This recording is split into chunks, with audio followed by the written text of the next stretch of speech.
Bueno, gente, bienvenidos a este debate de ¿debemos vivir bajo la ley de Moisés para ser salvos? En primer lugar, tiene que Warrior aclarar su postura. Él tiene que empezar la ponencia debido a que tiene que aclarar si de verdad cree que la ley de Moisés tienes que vivir bajo ella para poder ser salvo, algo que Juan Bautista está acusándolo, ¿no? Y luego vamos a ver si Juan Bautista, en su ponencia, nos dice cuál es su postura frente a la salvación, ¿no? ¿Quién se gana la salvación? Y eso es lo que vamos a hacer. Warrior, tienes tus 8 minutos de inicio y luego vamos al debate cruzado en el que se van a refutar cada uno sus ponencias iniciales. ¿Les parece? Dale, perfecto. Dale, Warrior. Inicias así rápidamente en 3, 2, 1. Van tus 8 minutos. El título pues es un muñeco de paja. ¿Por qué? Porque la salvación nunca en toda la Biblia, ni lo que instruyó Dios a través de su revelación, siempre fue por gracia, nunca fue por la ley. La salvación siempre fue por gracia. No hay un solo versículo, ni en la Torá, ni en la Tanaj, ni en el Brit Hadashah o Nuevo Testamento, donde se nos indique que la salvación es por obras. Sin embargo, aunque la salvación no es por obras, es por gracia, Dios instituyó su tabernáculo, instituyó su forma y su ley, instituyó su palabra, porque por medio de la ley encontramos la voluntad de Dios, encontramos lo que es el pecado y encontramos lo que debemos hacer correspondiente para ser llamados hijos o herederos o ser parte del pueblo. Entre eso que Dios nos indica, nos da su palabra y en su palabra están sus mandamientos. Entonces, Dios nos da y nos entrega una revelación gradual, obviamente una revelación que conocemos como la teología progresiva, y poco a poco vamos entendiendo cada vez más no solamente su naturaleza, sino su voluntad. Y por eso es que vemos que no solamente estaba profetizado la salvación por medio de su Hijo universal, sino que también está profetizado el hecho de que su palabra saldrá. ¿De dónde saldrá? Como dice Isaías, Isaías indica que la palabra saldrá de Sión, la ley saldrá de Sión y su palabra de Jerusalén. O sea, su Torá saldrá de Sión. Y como se confirma en el mismo Isaías, la Torá será luz para las naciones, porque la Torá significa instrucción. Entonces, el sentido tanto de la ley como de la salvación es claro en la revelación última que nos da Dios. ¿Para qué es la ley? Para, como dice Pablo, revelarnos el pecado, porque yo no sabría lo que es pecado si no me lo dijera la ley. ¿Para qué más? Para conocer la voluntad divina. ¿Para qué más? Para que se cumplan las sombras. ¿Para qué más? Para que apuntar a Cristo, como dice Romanos 10:4. Porque el propósito de la ley es Cristo. ¿Qué significa eso? Que una vez yo encuentro en mí frutos de arrepentimiento, como dice Corintios, y me arrepiento del pecado. Y el pecado es la transgresión de la ley. Y como dice Juan, una vez yo reconozco que soy pecador y acepto a Cristo, la promesa ¿cuál es? El Espíritu Santo. Y el Espíritu Santo está profetizado en Jeremías, porque el nuevo pacto, para todos los que están escuchando, está profetizado en Jeremías. El nuevo pacto que dice, Jeremías 31:31. Porque haré un nuevo pacto, no como el anterior, sino que ya no estará escrito en piedra, sino que estará escrito en sus corazones y en sus mentes, confirmándolo en el capítulo 36, donde dice que ya no tendremos un corazón de piedra, sino un corazón de carne, y que nos dará el Espíritu para que nosotros vivamos en preceptos y en sus mandamientos. Ahora, seguramente Juan va a hacer la tesis de que ya no vivimos bajo la ley, sino bajo la gracia, malentendiendo lo que significa ley en ese contexto para Pablo, porque Pablo maneja diversos tipos de leyes en su discurso. Pablo le habla tanto a gentiles como a judíos y a judaizantes en sus cartas, sobre todo en Romanos y en Gálatas.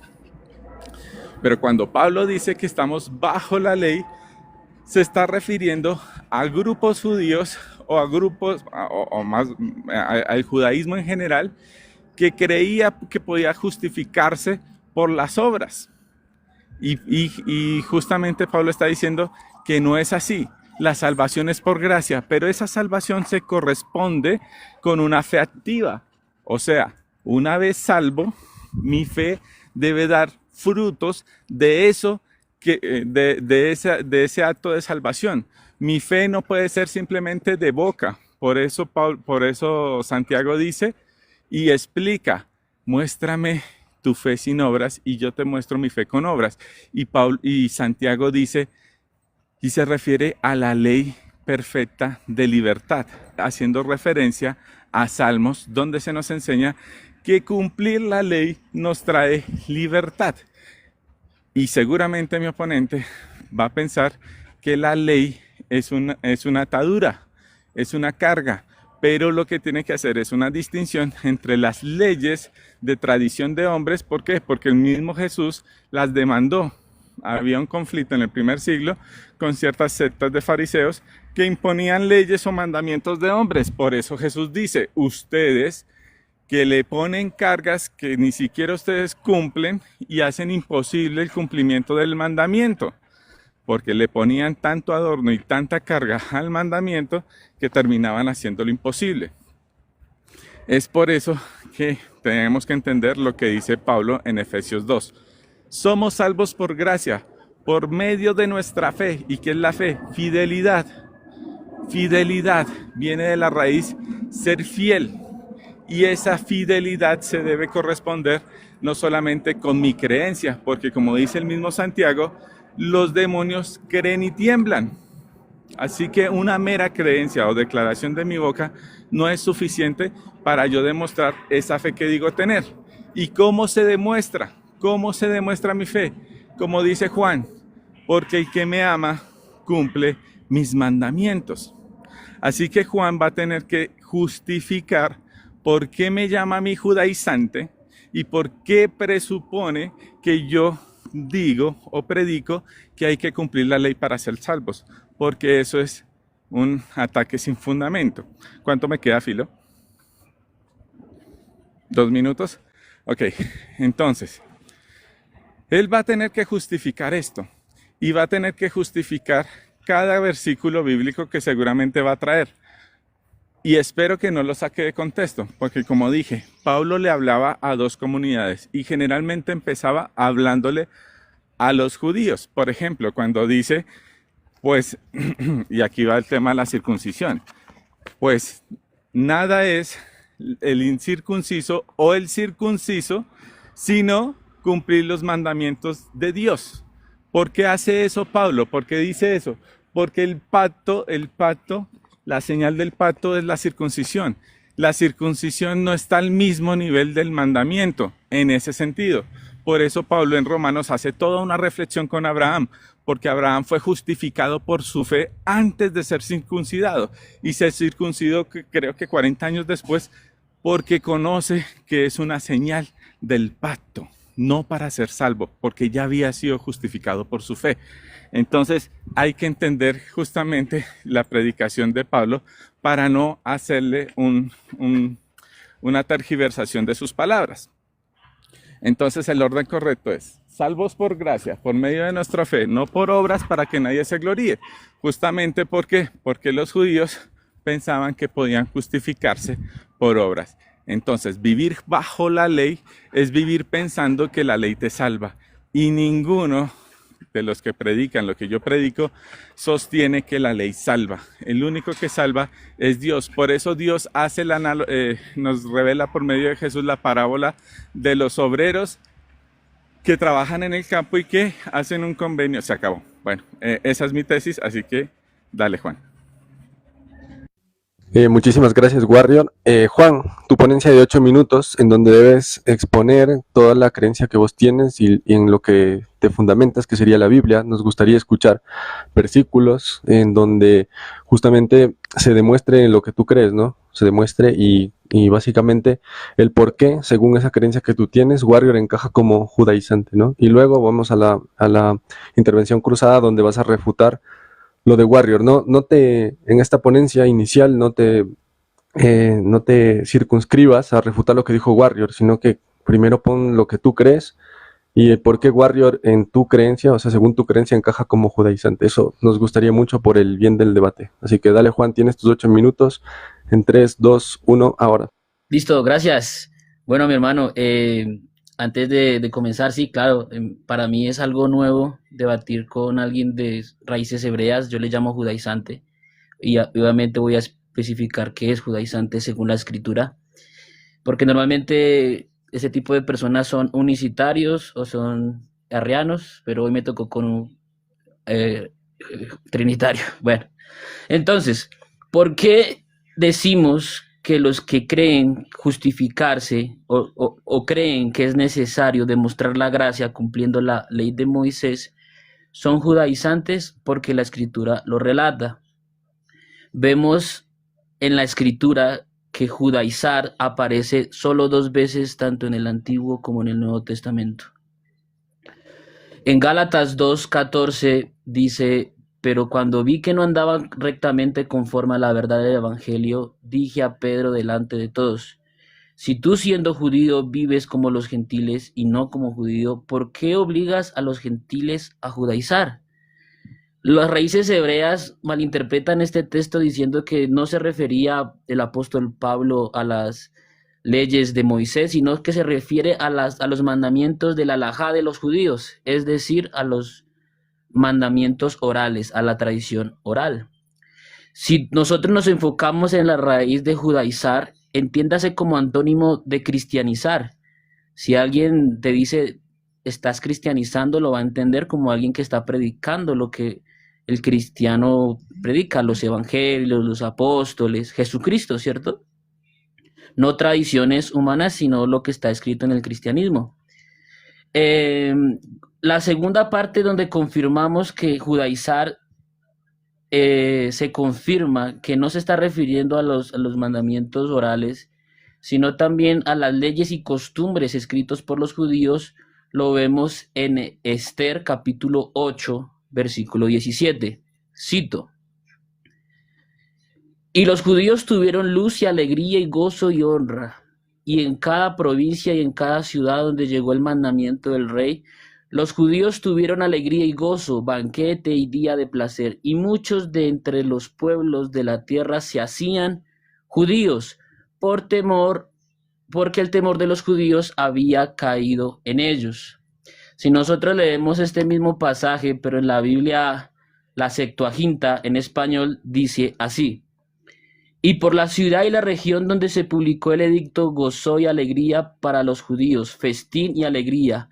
Y muchos de los gentiles se circuncidaban y judaizaban por el temor de los judíos. Entonces, leyendo estos dos pasajes y confirmándolo aún con traducciones como la Septuaginta, nos confirman que guardar los mandamientos escritos por judíos significa judaizar. Aquí mi contrincante, espero que me toque estos dos textos y me demuestre que el contexto y el texto está mintiendo a lo que se hace referencia como judaizar.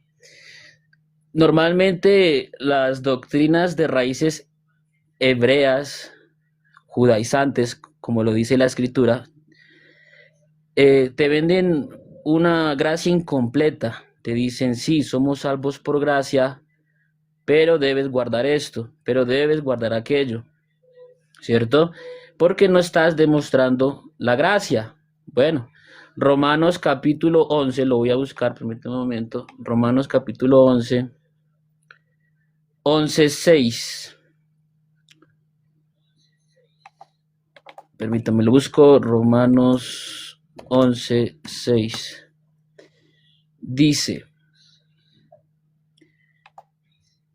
y si es por gracia, ya no es por obras. De otra manera, la gracia ya no es gracia. Y si es por obras, ya no es gracia. De otra manera, la obra ya no es obra. Entonces, si a ti te venden y te dicen: sí, eres salvo por gracia, pero debes hacer las obras de la ley, pues entonces te están mintiendo, te están diciendo, como en ejemplos que lo he dado anteriormente: te voy a invitar a almorzar, pero tú pagas. ¿sí? Eso es algo mediocre, algo que no estipula la escritura. O estamos bajo la gracia o estamos bajo las obras. No podemos mostrar ambas cosas, ¿cierto? Ahora, ¿a qué me refiero eh, con referente a que si es por gracia o es por obras? También entiéndase y no se malinterprete que nosotros no hacemos obras. Claro, nosotros hacemos obras, pero no por miedo a perdernos, no por miedo a que nos vaya a justificar. Las obras que nosotros hacemos son las obras de Jesucristo. Nosotros no somos antinomianos, claro, nosotros tenemos ley, pero la ley de nosotros, los cristianos, está basada en la ley de Cristo. Lo dice el apóstol Pablo. Lo voy a citar. La ley de Cristo. Lo dice en Gálatas, Romanos 10:4. Dice que estamos bajo la ley de Cristo. Entonces nos hacemos referencia a que nosotros, claro, nosotros tenemos leyes, pero lo cumplimos, ¿sí? Obviamente lo cumplimos por amor a Jesucristo, pero no estamos siendo juzgados o vamos a perdernos, ¿no? Cosa que pues debemos mirarlo con referente a la escritura. Entonces, vuelvo y enfatizo a lo que es judaizar. Esther 8 en adelante al 17, donde nos indican que los que guardaban los mandamientos de los judíos era judaizar. Entonces aquí mi contrincante tiene un gran problema, no conmigo, no con la escritura, ni siquiera por mi malinterpretación, porque si decimos que judaizar se refería a los mandamientos orales de los judíos, entonces Esther capítulo 8 tiene ese mismo problema, se convertían por los mandamientos orales, tremendo. Bueno, entonces es importante saber que nosotros los cristianos no estamos obligados en cumplir la ley de Moisés. Eso lo dice, ya miro el versículo, eso lo dice Segunda de Corintios 3:13, y no como Moisés, que ponía velo sobre su rostro para los hijos de Israel, no fijarán la vista en el fin de aquello que había de hacer abolido. Entonces aquí mi contrincante, me gustaría que en su próxima refutación me diga qué era eso abolido, porque el contexto de Segunda de Corintios capítulo 3, versículo 3 está hablando de la ley de Moisés. Entonces espero que me pueda responder a qué se refiere ese texto, si el contexto está hablando de la ley de Moisés. Dice Gálatas 2:21, no desechó la gracia de Dios, pues si por la ley fuese la justicia, entonces por lo 20 demás... segundos, Juan. Gracias. Entonces termino con Gálatas 3:21, donde nos dicen que nosotros, si tenemos que cumplir la ley de Moisés para justificar la salvación, entonces en vano murió Cristo. Y termino allí con mi pequeña ponencia. Excelente, gracias Juan. Ha quedado muy claro la postura que tú tienes y los versículos en los que te fundamentas. Entonces, Warrior, adelante con tus 5 minutos de refutación a la creencia, ¿no?, de Juan Bautista. Adelante, Warrior, tienes 5 minutos a partir de 3, 2, 1. Vamos a demostrar que la interpretación correcta la hago yo. Cuando Pablo se enfrenta con Pedro, cuando ustedes leen Gálatas, dice que Pedro se sentaba con gentiles, pero cuando venían los que llegaban de Santiago, de la zona de Santiago, Pedro se paraba y se sentaba con judíos. Entonces, él dice que yo estoy mal interpretando el texto. No, si el mismo Hechos 10:20 dice, el Pedro hablando, ¿qué dice Pedro hablando? Vosotros sabéis cuán abominable es para un varón judío juntarse o acercarse a un extranjero o un gentil. Eso estaba diciendo Pedro. O sea, Pedro, antes de entender la revelación, decía que sabían que era abominable sentarse con un gentil. ¿De dónde saca eso Pedro? Eso no está en la Torá. Eso no está en la Tanaj. ¿Eso dónde está? En el Talmud, que recoge tradiciones judías, o sea, la tradición oral. ¿Y qué dice? Que está prohibido sentarse con un gentil porque todo lo que hace un gentil es abominable. Cualquier cosa que cocine un gentil es abominable para el judío en su tradición oral. no en la Torá y no en la Tanaj.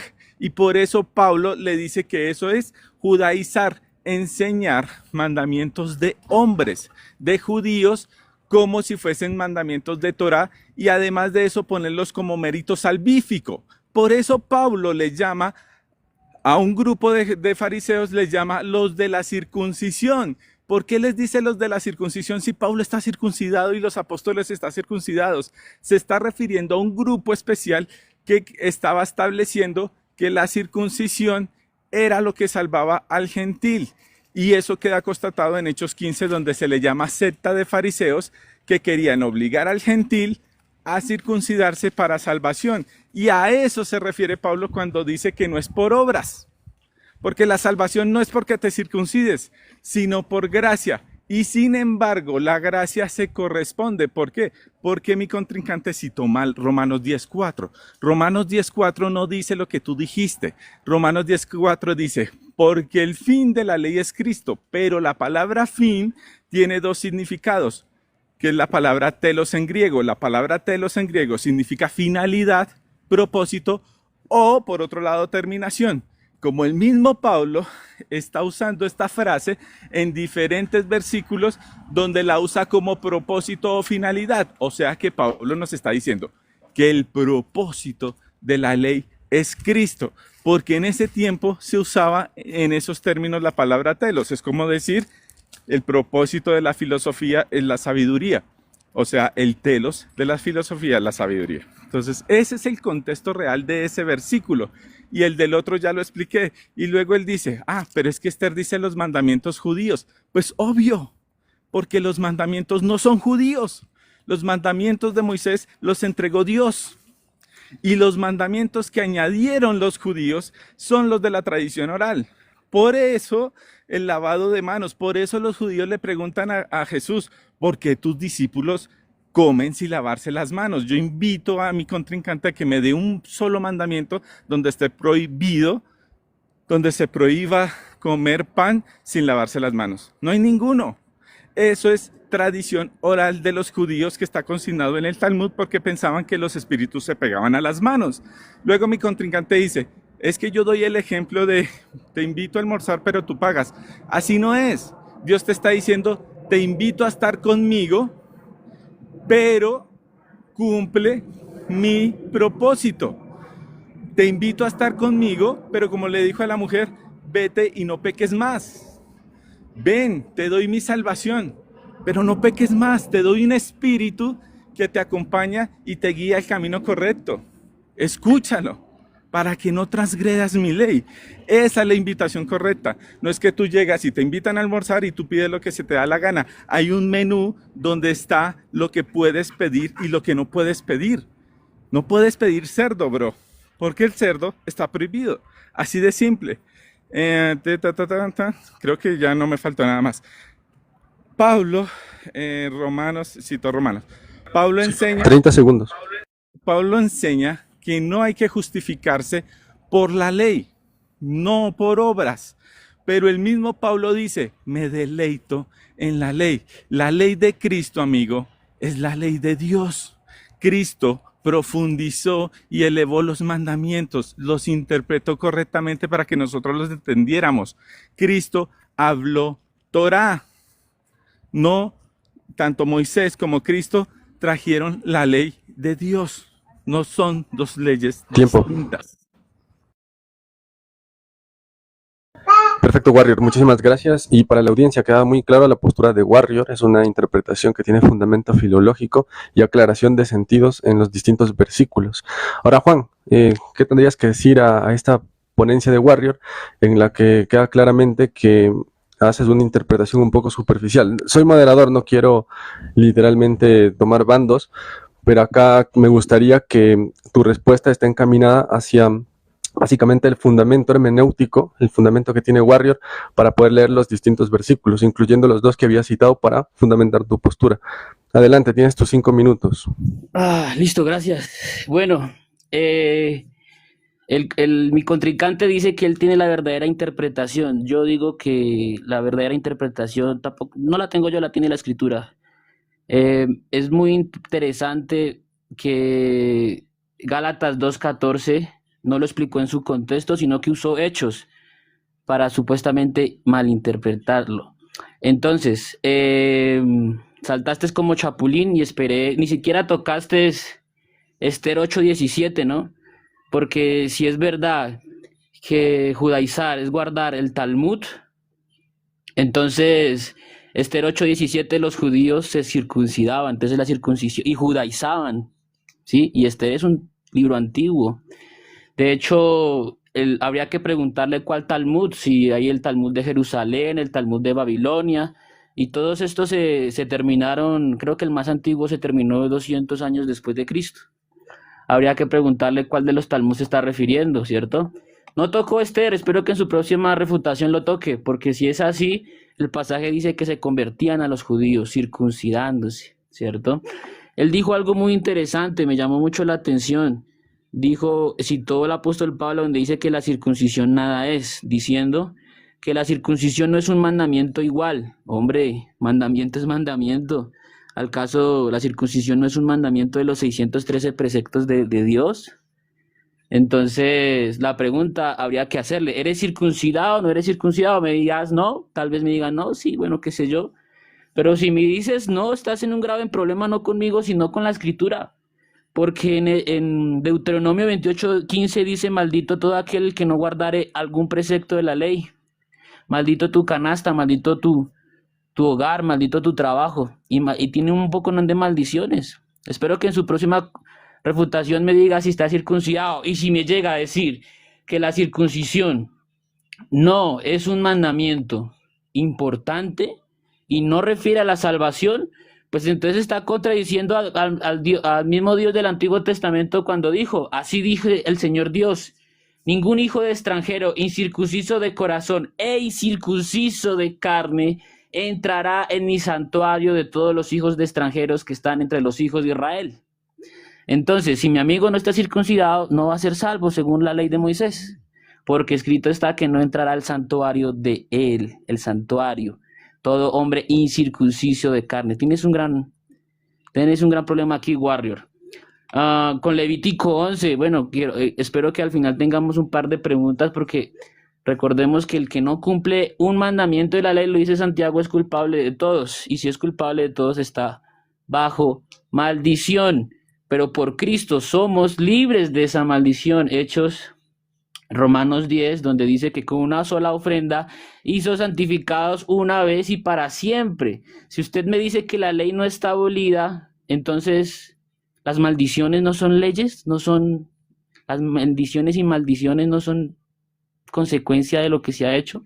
Entonces, o somos o no somos justificados por la ley, ¿sí?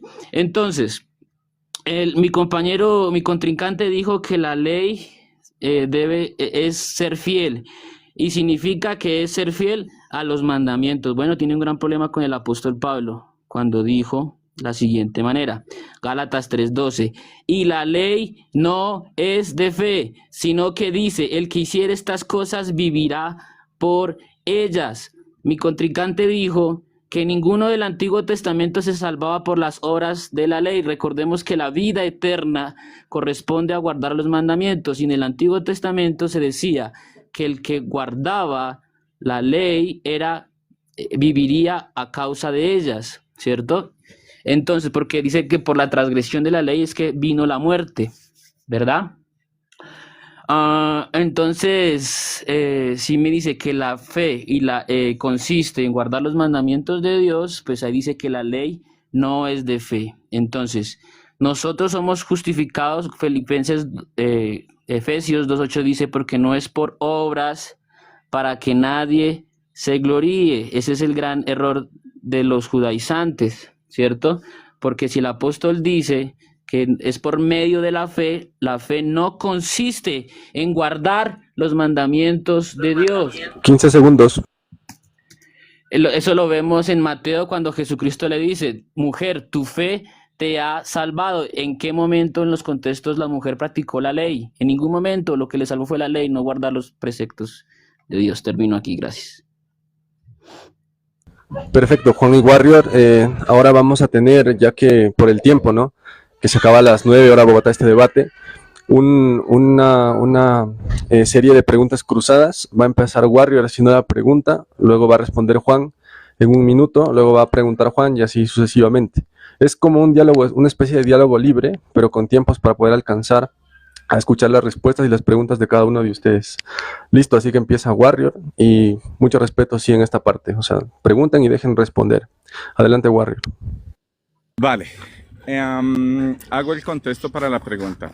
Recordemos que el nuevo pacto estaba profetizado en Jeremías. Jeremías dice lo siguiente: he aquí que vienen días en los cuales haré un nuevo pacto y escribiré en su corazón y los escribiré en su corazón y en su mente los mandamientos. Pero luego dice, y esto es importante, aquí es: y pondré dentro de vosotros mi espíritu, justamente lo que dijo Jesús, y haré que andéis en mis estatutos y guardéis mis decretos y los pongáis por obra. La pregunta es, ¿esta profecía se cumplió? ¿A qué estatutos, a qué decretos o a qué ley se está refiriendo Jeremías? Dale. Listo. Me dices cuando responda. ¿Ya? ¿Listo? Bueno, listo. Este pasaje lo vemos cumplido en Cristo, donde nos dice que en Romanos 8:2, donde nos dicen que estamos bajo la ley del Espíritu que es Cristo. Entonces, esta ley, esos nuevos preceptos y esos nuevos mandamientos también entiendas en el contexto, porque dice, no como los hice con sus antepasados. ¿Y cómo los hizo con los antepasados? Pues con los 613 mandamientos, dice, y no lo haré porque ellos no pudieron estar en esa ley. Por eso estamos bajo la ley de Cristo. Y Jesucristo tiene nuevas leyes. Mateo capítulo 5, versículo 27 y 28. A vosotros se fue os dicho, no cometerás adulterio, mas yo os digo que cualquiera que mire a una mujer, entonces él vino a traer nuevos mandamientos. Esa ley está reflejada en Jesucristo. Y Jesucristo puso leyes que no habían en el Antiguo. Y si tú me dices que sí estaba, entonces dime en el Antiguo Testamento en qué parte Moisés o Dios en el Antiguo Testamento mandó a decir que el que codiciara ya era pecado. ¿Dónde? ¿Dónde el imaginarlo, en pensarlo en el corazón? ¿Dónde? También Jesucristo sigue diciendo, porque fue os dicho, no jurarás.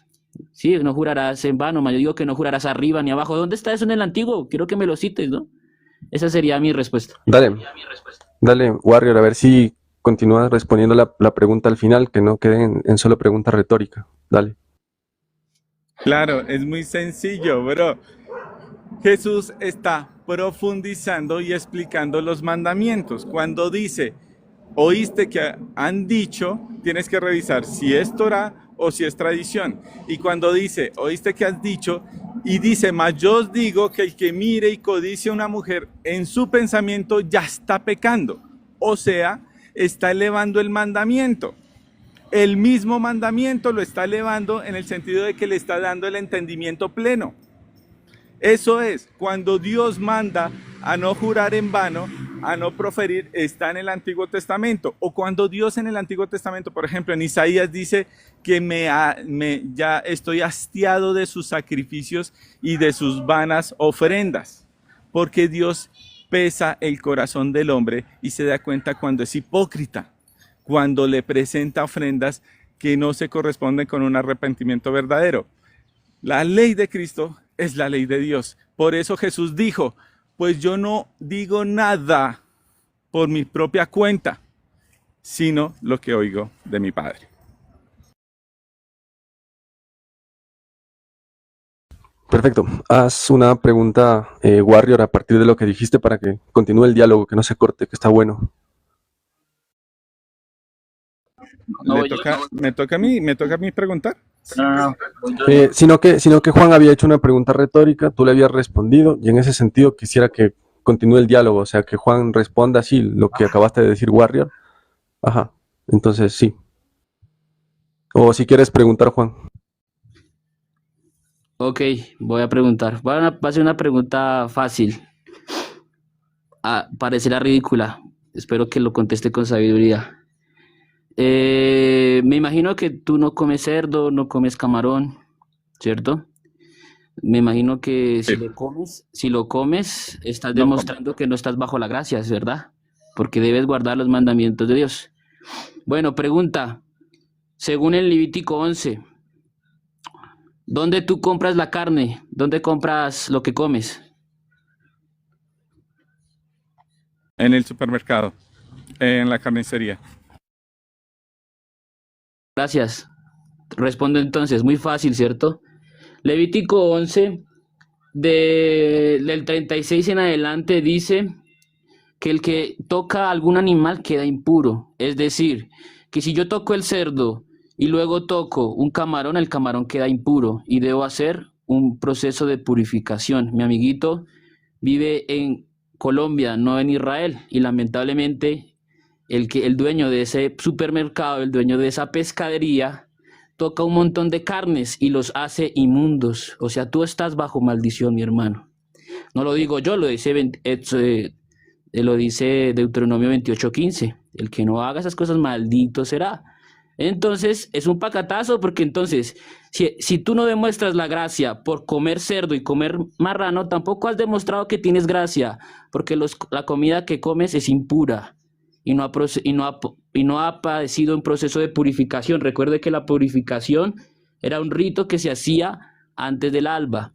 Entonces, lo siento, mi amigo, me has demostrado que no estás bajo la gracia. Serás justificado bajo las obras de la ley. La ley de Moisés, ¿no? Tienes que escuchar al moderador porque era una pregunta, bro. Pero bueno, te la contesto. Levítico 11 indica los animales que se pueden comer y los que no. El cerdo no se puede comer. No es que se haga impuro por tocarlo, es que no se puede comer. Es abominación comer cerdo. ¿Por qué? Porque el propósito del cerdo no es ser comida. Lo mismo los crustáceos o los demás animales que se indican ahí. Esos animales no son para comer. Y cuando Pablo se refiere a que todo lo que compres en la carnicería, porque no lo citaste bien, no pregunten. ¿Por qué dice Pablo no pregunten? Porque la mayoría de carnicerías del primer siglo sacrificaban a ídolos. A ídolos. Entonces, cuando tú vas a la carnicería como judío, en tu menú jamás va a estar comer carne de cerdo o comer carne o crustáceos. Lo que se está refiriendo Pablo es, no pregunten si esa carne es sacrificada a ídolos porque no se sabe la procedencia. No se sabe, no se puede saber si el que mató a ese animal, cómo lo hizo, cómo no lo hizo. Y por eso dicen, santifícalo. Pero está hablando de la comida que sí pueden comer. Ahí no está hablando del cerdo. Ahí no está hablando de los camarones, porque hay un menú. Por eso el mismo Pedro dice, no ha entrado nada inmundo en mi boca cuando recibe la revelación del telar. ¿Por qué? Porque si Pedro hubiese entendido que Jesús anula la ley de Moisés o la abroga, no hubiese necesitado una revelación posterior como la del telar para entender precisamente que los gentiles son santificados. Entonces, lo que tienes que entender es que en el menú del primer siglo para un gentil o para un gentil creyente o para un judío jamás estaba la carne de cerdo o los crustáceos. Y Pablo se está refiriendo a la santificación que hacen por la carne que no se sabía si era sacrificada a ídolos o no. ¿Listo? ¿Aprendiste algo? Perfecto. No voy yo, ¿no? Perfecto, Warrior. Juan, muchísimas gracias. Un momento. Muchas gracias por el respeto que se han tenido y los turnos que se han respetado. Quisiera ya terminar este debate, este diálogo, ¿no? Para luego subirlo y que la gente analice y dé por ganador al que tengan que dar por ganador. Que haga un cierre de 3 minutos, Juan, y luego un cierre de 3 minutos, Warrior. Listo, Entonces, listo. adelante, Juan, con tus 3 minutos. Hombre, Empiezas en 3, 2, 1. Adelante. me dices que tengo que estar atento a lo que él dice, líder, y me dices que yo cité al apóstol Pablo donde dice que a nada lo tendréis por inmundo porque Dios lo santificó, ¿no? ¿Y cuándo yo cité ese pasaje? ¿Cuándo yo lo cité? En ningún momento. Me estás colocando palabras. En Levítico 11 yo no te dije que si comiera. En Levítico 11 del 20 en adelante está hablando de un proceso de purificación. No solamente con los animales, sino con los muertos. Todo dice que debe ser limpio, no se puede ni siquiera tocar, porque lo tendréis por inmundo. Y dice que pasa, o sea, léelo, brother. Brother, yo no estoy inventando, léelo. Él dice que ni siquiera lo tocarás porque lo tendréis por inmundo hasta la medianoche. Entonces, ajá, y duele porque me interrumpes, ¿no? Entonces, no te rasgues las vestiduras, brother. Entonces, estás bajo maldición. Deberías comprarlo en un lugar donde el carnicero lo haga sin tocar carnes inmundas, brother. Entonces, según Levítico 11, no solamente era comerlo, sino también tocarlo. ¿No? Entonces, la conclusión y llevando ya, pues mi hermano, si estás justificado, de hecho ni siquiera me respondió si estaba circunciso ni nada, ¿no? No me respondió esa pregunta. ¿Es que Ah, te muestre? eh, ¿Quieres verlo? A ver, Juan y Warrior, por favor. Juan, tienes que hacer una conclusión. Te dejé un minuto para que, bueno, respondas lo último que había dicho Warrior, pero limítate a hacer la conclusión del debate porque creo que ya quedó claro. La claro, postura de no. Warrior, la postura tuya. Ya ha quedado muy claro. O sea, Warrior hace una exégesis hermenéutica que tiene una base filológica, analiza los términos, analiza los sentidos en el que se usan las palabras. Se te dio algunas, por ejemplo, la finalidad. Te dijo el telos, la finalidad con que se usa, etcétera.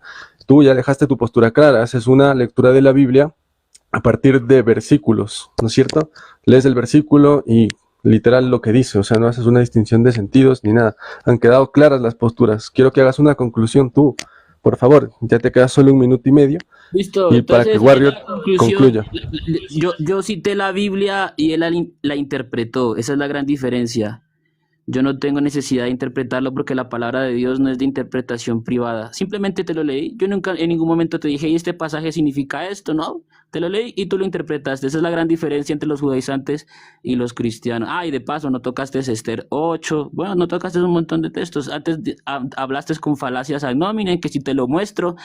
Entonces, brother, o cumple la ley de Moisés o no la cumples. Y si no la cumples, estás en perdición. Deuteronomio 28:15, no lo digo yo. Entonces esa es la gran diferencia en eso.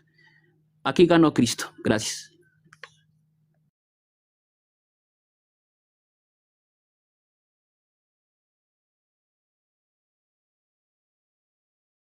¿Cierro? Sí, adelante Warrior. Cierra 3 minutos. Vale. Como dije en mi discurso de apertura, la ley tiene una función. Ni en la Torá ni en la Tanaj esa función fue salvar. Nunca. No hay un solo mandamiento. Cuando él dijo lo de vivir es una promesa de que te irá bien, como el mandamiento de honrarás a padre y madre y tendrás larga vida.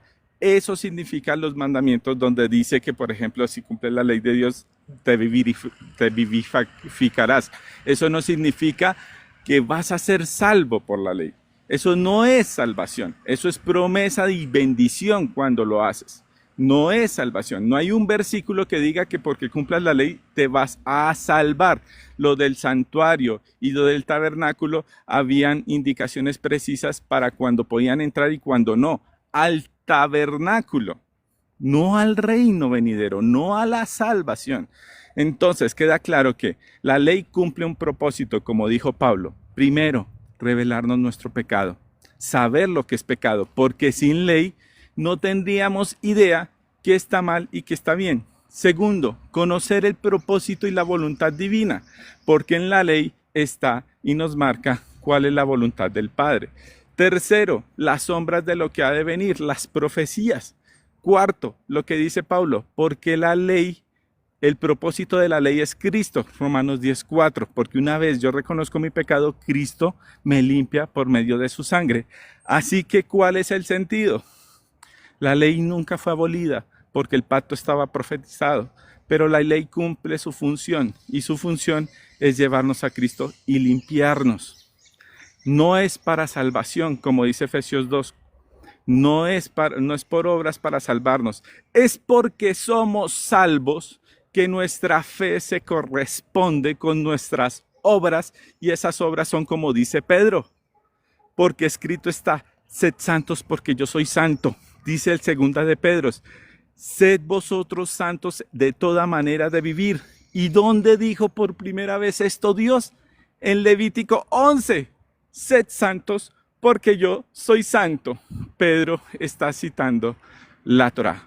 Jesús citó la Torá y los apóstoles citaron la Torá. ¿Por qué? Porque ni siquiera había el Nuevo Testamento escrito. Es así de simple, muchachos. Vamos a amar a Dios, y amarlo es cumplir sus mandamientos. Amén. Amén. Muchísimas gracias, gente, Warrior y Juan, por su ponencia. Este debate termina aquí, debido a los tiempos, ¿no?, que se habían acordado. Y nada, nos veremos en la próxima. Juan, Warrior, todos bendiciones.